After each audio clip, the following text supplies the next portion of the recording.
We are going into beginner hand wrapping and performance hand wrapping. Starting off with beginner, strap it around the thumb, bring it back around the wrist 2 or 3 times, keep the hands open wide, then go back around the hands, keep them hands very wide not to restrict the blood flow 2 or 3 times, then back into a next around the hand again or around the wrist.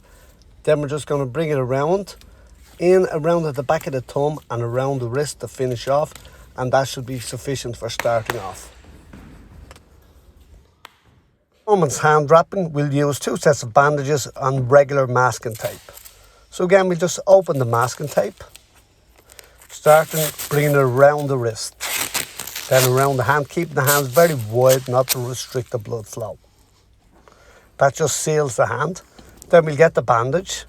We'll start again, bringing the bandage from the thumb back around the wrist, wrapping it around, sealing it maybe 2 or 3 times, then around the hand. Again, very important to keep that hand grip wide open.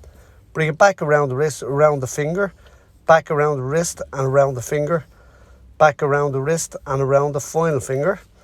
And then we're running out of tape here, so we'll just wrap it around and around the wrist to seal it off. These are 3.5 meter bandages. We'll start again with a new bandage. We'll go in on the thumb. We'll wrap it around the wrist, maybe 2 or 3 times, seal it in. Then around the hand, again keeping the hands wide open, not to restrict the blood flow, 2 or 3 times. We're going around the wrist and around the hand.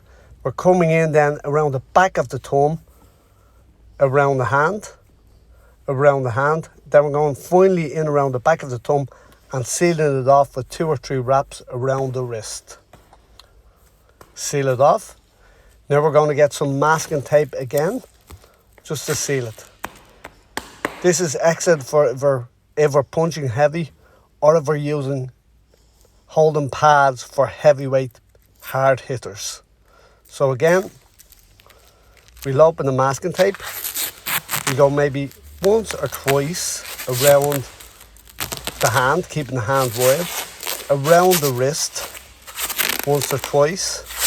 Then we're going to go back around the thumb and back around the hand and finally finish off cutting it off.